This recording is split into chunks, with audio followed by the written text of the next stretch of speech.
What are we? Film show, right.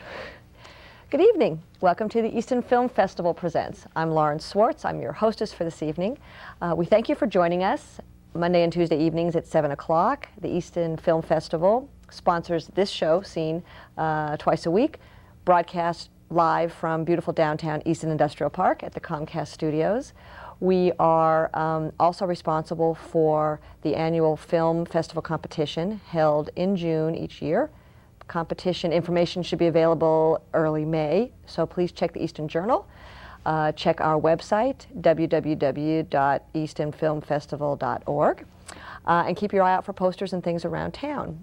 The festival also proudly sponsors the Foreign Film Festival held every other Friday night at Andrew's Bakery. Mr. Edward Hands, Professor Famoso at Oliver Ames High School, has chosen a wonderful menu of films throughout the year, and they are presented on a very large screen, very high-tech, and you can enjoy the baked goods and refreshment that Julie and the wonderful crew at Andrews presents. So that's held every other Friday evening at 7 o'clock. So please check at Andrews Bakery on our website for what's coming up next. We're getting into the spring films, and there's quite a lot of good ones coming up, so please join us there. It's free of charge, and it's good company, good film, so we hope we see you there. We also have started this year our Film Jam competition. We held one in January. We're having one 4th of July weekend, and we'll have another one Columbus Day weekend, so keep an eye out for that. It is a film competition held over a 3-day weekend where you come as a team. You do not know what you're making a film about. You do not know what your dialogue is going to be, and you pull both of those items out of a hat right there Friday night. Make a film with your team, present it and screen it, and the following week, and everybody gets to vote, and somebody wins some wonderful gift certificates. But it's a lot of fun. We had a wonderful time with our first Film Jam. If you're a regular watcher, you've seen we've brought these films to you, and we will continue to do so because it's wonderful to see your neighbors, my friends, making films and having a really good time with filmmaking and the art of filmography. So, but anyway, I've yacked on too long. Let's get on with our show tonight. I am joined by my trusty sidekick, Bill Ames. How are you tonight? Good, Lauren. Good. Pleasure to be back here on Filmmakers of Easton. Yeah, it's fun. We haven't had you for a little while because I've had a lot of guests. That's right. And we went through the Film Jam competitions and all that kind of stuff. So that was a big success of Film Jam, I thought. It was fun. People are still talking about it. They stopped me in the street asking about the films. Yeah, so it's been kind of fun. Oh, that's good. But anyway, so for everybody at home who joins us with a cup of coffee, we are talking about another film tonight, something that you've brought us. Yes, this was an entry into the festival 2 years ago, which we have neglected to show. It's called Cemeteries of Easton. Okay. And the narrator of the show on the screen is Melanie DeWare. Who is that? Melanie DeWare, with her husband Scott, their 2 children live on Bay Road. Okay. They live in the oldest house in Easton, which is the Josiah Keith house. Ah, okay. Newly painted a shade of yellow, which is very attractive. Oh, sure. You know, I would quickly add. Good. And so she's now the head of the Historical Commission in Easton. Okay. But in those days, she was a member of the Cemetery Commission. Oh. And she may be still, for all I know. But she graciously consented to narrate this documentary. So we went around one Saturday and went to a number of the cemeteries in Easton. You may not know this, but there are 31 cemeteries in the town of Easton. 31? Wow. This town probably, I don't know whether I'm just making this up or not, but I think it has the most cemeteries of any town. Its size, certainly. It's got to be. In Massachusetts. As you drive through towns, even like a Concord or, I don't know, Arlington or any, I mean, there's like 2 or 3 or 4 maybe. Brockton, I don't know, 5. We got a bunch 31. of bunch of little ones. Wow. Little cemeteries. You know, there's, for instance, in the YMCA parking lot, there's a one grave lot. Oh. Allegedly. Oh, allegedly. Okay. There's some doubt as to where exactly this poor guy's buried. Yeah. But well, you will see that in the Cemeteries of Easton film. Okay. So we went around, and there were some interesting facts that I learned about cemeteries. Okay. The Cemetery Commission itself, in my view, is doing some exciting things. For instance, as Like? you'll see here, some of these old graves in the cemeteries in South Easton, where the stone has chipped because it's very sort of brittle. Yeah.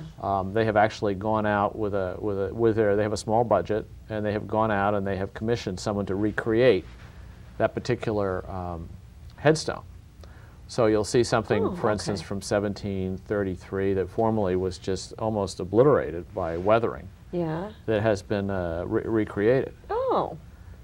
Now, you probably could say, well, what about historic preservation? Doesn't this violate historic preservation in terms of, you know, it's no longer, but I think cemeteries and gravestones are an exception to that, because it's a person and memorializing that person for the benefit of their family and their descendants, so you really can't let the thing just be as it is. Yeah. So I think Easton's done, you know, I've been to some cemeteries in some neighboring towns. Okay. Who have, I don't think they have been as far-sighted as we have. Okay. And now the research for this was through the Historical Society? This is strictly through the Historical Commission. Of the Commission? Okay. I knew some of the cemeteries, but I'd never been to some of the cemeteries. I believe it's on School Street, where there's a monument to the veterans. It's in South Easton. Okay. And it's very interesting. Okay. A lot of the old names, the old sounds really families. intriguing. Yeah, I was very, I started not knowing what to expect, and I ended up quite interested in the whole subject. Well, and it is wonderful to live out even on the East Coast, but particularly in New England, because there is, you know, the most history that we have record of that we can see and walk around, which is why I love living here. So, anyway, let's show the film, and we can talk about it afterwards. Thanks. Okay.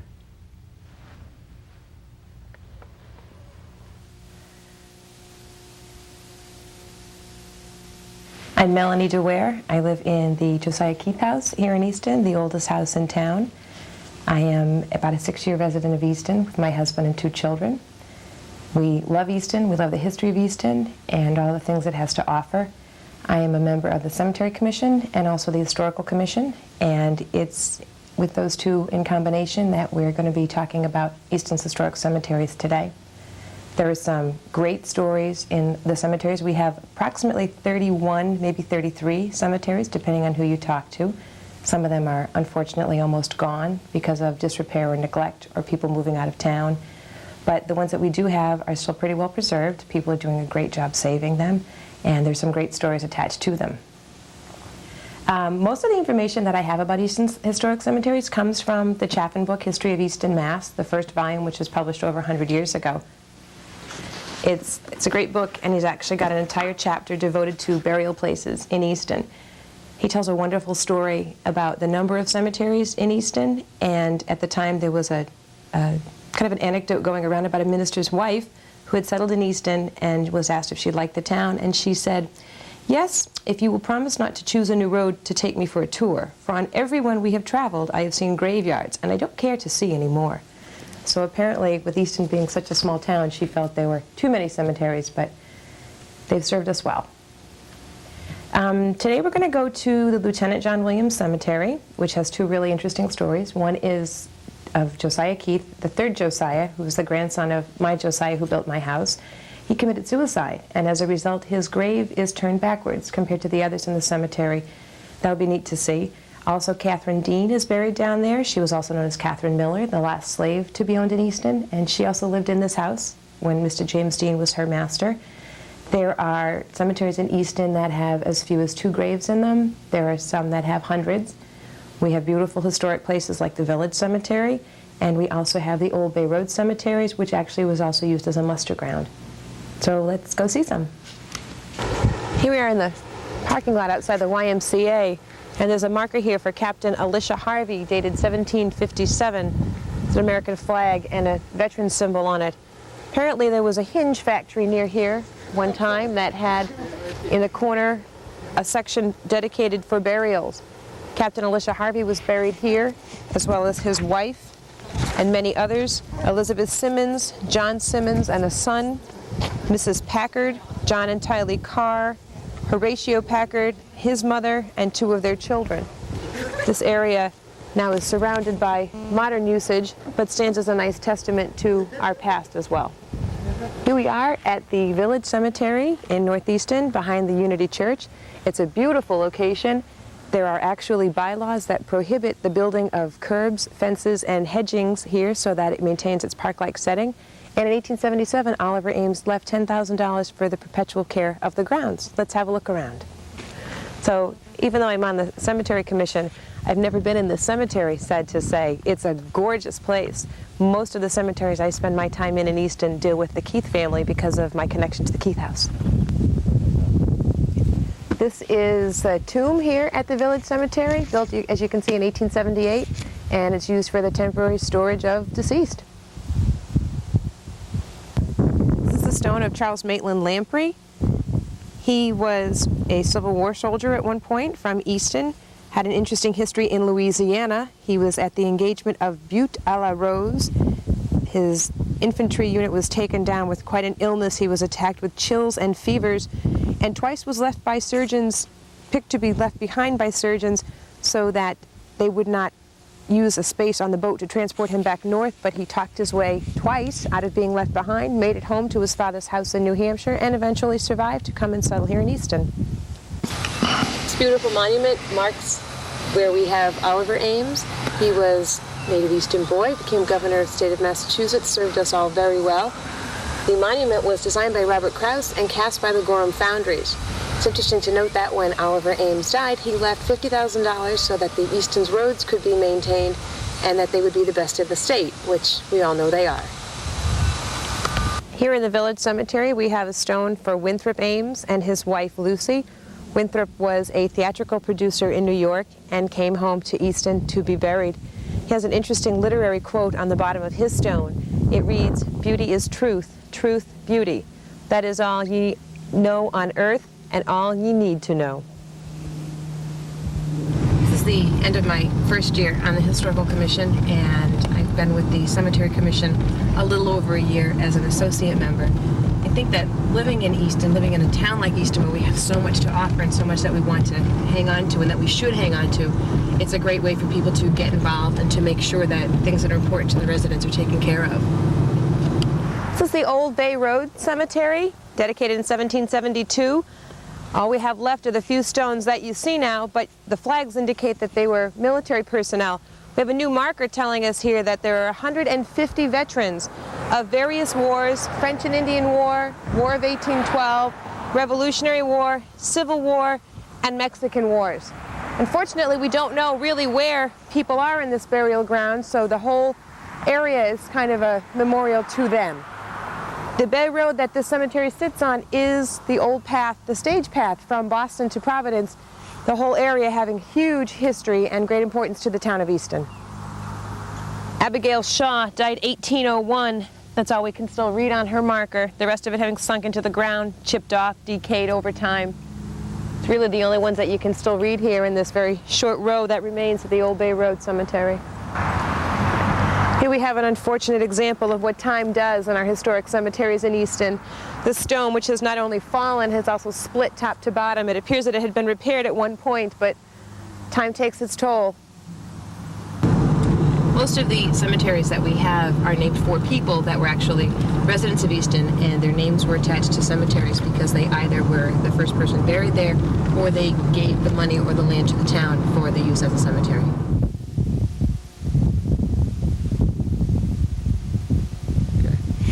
Here we are at the Cynthia Drake Cemetery. It's the oldest cemetery in Easton on Church Street, across from the old burial ground, which Chaffin seems to have indicated were actually one in the same cemetery at one time.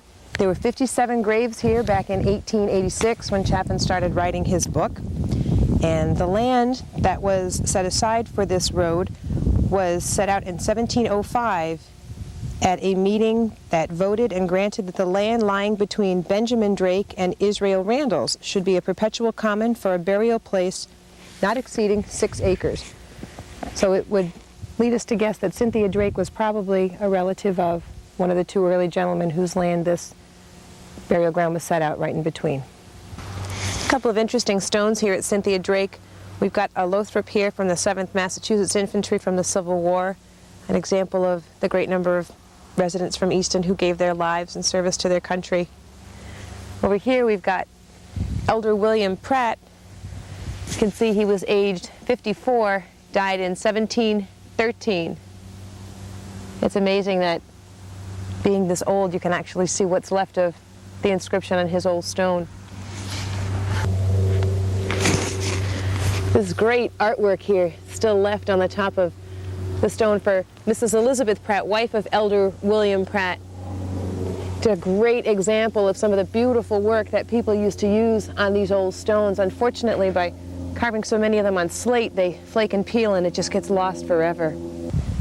The old burying grounds across the street from the Cynthia Drake at one time had contained the remains of Elder William Pratt and his wife, John Daly and his wife, Deacon Ephraim Randall and his wife, Edward Hayward Esquire, Elder Joseph Crossman and his son Joseph, who died within a month of each other, Joshua Howard and his wife, Captain Eliphalet Leonard and his wife, Benjamin Phobes, for many years the Easton Town Clerk, Ebenezer Ames, and many others well known in their day. This is the World War I marker for men who made the supreme sacrifice so that we may live in peace in our 1917 to 1918 involvement in World War I. We see some familiar names: Ames, Knowles, Shepherd, names that you see on a lot of stones in different cemeteries here in Easton. This marker here is for the veterans who served in World War II and also gentlemen who served in the Korean conflict. And again, we have a collection of names that have long histories within Easton: Parker, Smith, Chisholm, Nolan. And on the end, we have a Vietnam marker as well. The three natives of Easton Smile. who gave their lives. Because you're on camera and I'm not. I guess we're on camera now. That was quite a film, didn't you think? I like that a lot. For some reason it got edged out for the award. Oh, I thought it was a rather good one myself. I have so many questions were going through my mind as you were filming it. First of all, it's wonderful to know. We drive past these places every day, to know so much history. She mentioned one volume that's available at the library, correct? To look into the cemeteries? Yeah. And then there must be many, many more resources either available at the library or the historical society. I'm going, what's the word? Society, that many of our historians in town can help people, give them maps or give them directions or at least help them to learn how to interpret what goes on in a cemetery. Because it really is a fascinating way to learn about people.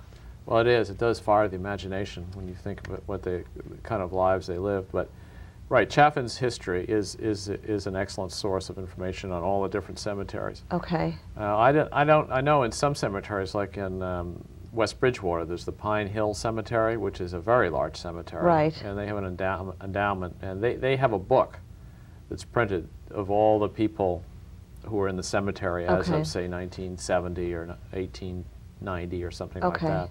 So you can actually get that. So their historical record's good. I don't know.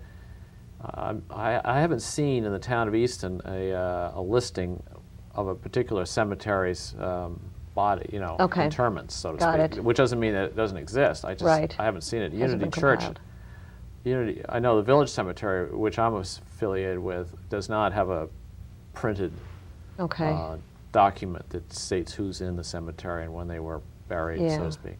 Are there any more formal programs that either she's responsible for or the Cemetery Commission that people can, cemetery tour of Easton, something like the garden tour, houses of Easton, those kinds of things. Have they had that in the past here? I don't think there's ever been a tour of the Easton cemeteries. See, that might be something. Well, I think it's like, if you wanted to go to all 31 cemeteries.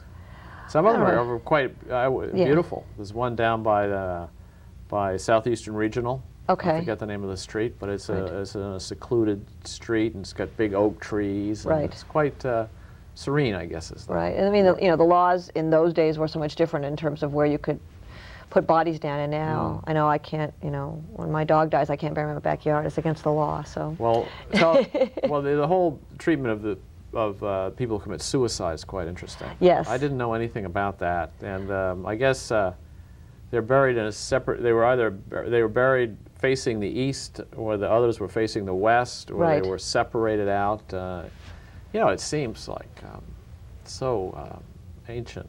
To do Well, something it is. like that. I mean, I think I agree with you. And in terms of the person is dead, and respect them, whatever they might have gone through in your life. In the Jewish faith, of which I am of, you are. There are certain rules in where you can be buried, and certain cemeteries that won't allow you, if you commit suicide, to be buried there, as well as certain rules. Some cemeteries have rules of actually who can go in the cemeteries. Some cemeteries, pregnant women aren't allowed to enter. It's bad luck. And some cemeteries, very religious people won't go into a cemetery if there's women. I mean, men are allowed to go in, and the women can go in at a separate time. This is in the Jewish faith? This is, yeah. So some, not all Jewish cemeteries, but some. Orthodox Jewish cemeteries. So I know we don't have any Jewish cemeteries. I think strictly ones in Easton, but that's okay. I'm gonna find a hole in my backyard. But anyway, thank you for bringing that. That it was very interesting, and gives people some ideas of some of the places that, again, we visit and drive by every day. You know, Bay Road particularly, and obviously the larger cemeteries. And the Bay Road Cemetery, you know, you think that goes back to 1600s, really. That road, was probably a trail for the Indians or the early settlers. But had to have been. It's interesting with some of the gravestones. I mean, some of them are flat. You know, I know in the village cemetery, there's sections where they have only flat gravestones, or on the ground, and it's much nicer, I think, as a view. Somewhat right, because it is more park-like. But some people, you know, obviously they don't agree. They'd rather have an upright. I plan to have one flat myself. One big flat one. One flat. How did you come to think about doing this film? Well, I was trying to come up with some ideas for the first film festival. Oh, okay. And I'm on the board of the cemetery, as I say, the village cemetery. Okay. So I've been very interested in cemeteries in Easton. Okay. That particular cemetery in Easton. Yeah. So I ran into Melanie one day, and she sounded like she was enthused for the idea. Yeah. So she agreed to do it. But she was really the key, because I didn't really have I was really not conversant. Right. But she certainly is. Oh, she certainly is, and you can see her, her knowledge and stuff. So, so that's great. Thank you for bringing that. We have something else coming up in town that the Easton Film Festival is sponsoring. Nothing to do with cemeteries, but we briefly mentioned it before the show started. And can you share with everybody at home, because I know it's kind of exciting for us. Oh yes, Laurel Chiton, who is a filmmaker, independent filmmaker based in Somerville. Okay. Is coming to Easton. And who is Laurel Chiton? Well, she is a 30-something filmmaker, and has made a number of award-winning films. One was called The Jew and the Lotus. Another was called Twist and Shout, which is a story of Tourette's syndrome, I think. And a couple of others whose names escape me right now. Okay. But her company is called Blind Dog Films. Uh-huh. And if you're interested in seeing her work, you can go to blinddogfilms.com. Okay. And they will be shown, not shown there, but they're explained there. She's a very interesting person. We had hoped to do it on March 24th at Stonehill, but I've been informed that we have to go to another date. Okay. Because they're planning a seminar on the Mel Gibson movie, which would certainly outdraw our particular effort. Sure. So we're looking at the Wednesday following, or the Wednesday after that, but we'll stay tuned. But I've talked to her. She seems like a very interesting person. Okay. Quite a good presenter. That sounds great. I think it's nice to have it at Stonehill, because we'll probably have a lot of Stonehill students there as well. It's a lovely setting for all of us Estonians to take advantage of. But to have somebody among us, who has gone beyond making a 5-minute film for the Film Jam, it's kind of exciting, That's right. And she has to earn a living doing this stuff. Yes. So, I'm glad you brought that up. So. But she what was I going to say? She will present she'll present some footage from 3 films. Right. And then in between, she'll talk about the films and take questions. Okay, and it will be about the craft of filmmaking. Oh, great. Well, we'll look forward to it. Her experiences and some of her insights. Great, great. Well, thank you so much for sharing that with us. I think we're almost out of time, so I want to thank our audience for joining us once again for the Easton Film Festival Presents. We are coming to you from Comcast Studios here in beautiful downtown Easton Industrial Park. thank you to the Northeastern Savings Bank, who generously sponsors our efforts throughout the year, as well as Andrew's Bakery, proud host to our Foreign Film Festival. So thank you, Bill, for joining me again tonight. Thank you all for allowing us to come into your homes. Please tune in every Monday and Tuesday night at 7 o'clock for the Easton Film Festival Presents. We'll see you again. Good night. That was nice.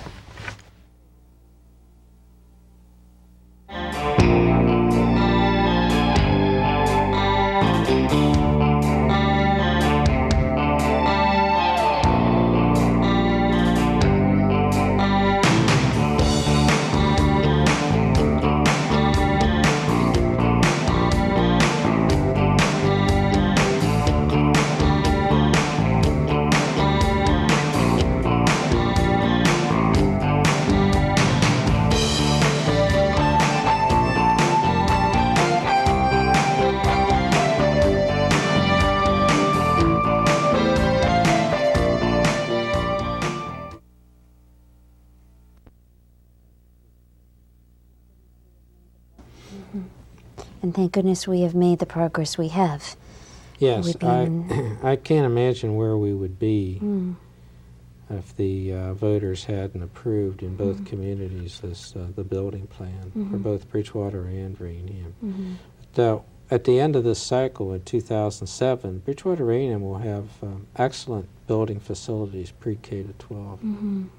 Very good. They'll have pre-K to 12 in both communities among the best facilities physically in the state, and we'll have to be able to fund the operation and the activities in the buildings, but we needed the buildings. Absolutely. I know there's a lot of stress involved in being superintendent, obviously. Stress? What do you enjoy most about the job, though? Interaction with the people. I'll miss that. I wish I could get into the schools more. And well, I know we've had a chance to have you come and read to a couple of classes, and you enjoy that. And I do. I'm sure it's a rare treat to get away from budgets and things like that. It is. It is, and I'm going to try to, in the months that I have before I retire, is to really to get out into the buildings more. That's the best part of it. But working with people and feeling the accomplishment and moving ahead is that's what I enjoy most. And most superintendents say that there are parts of the job that you don't miss, but you miss the people that you've dealt with and the relationships that you've built and developed. And I've built many good and long-lasting relationships in both communities here that I'll treasure. Very good. We are just about out of time, but we will have you back in March and get into a few more specifics about the budget. And then later on, as we go through the school year, as quickly as it's flying by here. Well, I appreciated the opportunity to share this information with you. I'm really sorry about your plans. It will survive. Yeah, it probably will. Great. Thank you very much, Dr. Gerhardt. We want to thank all of you for being with us as well. We'll see you on the next Inside Scoop.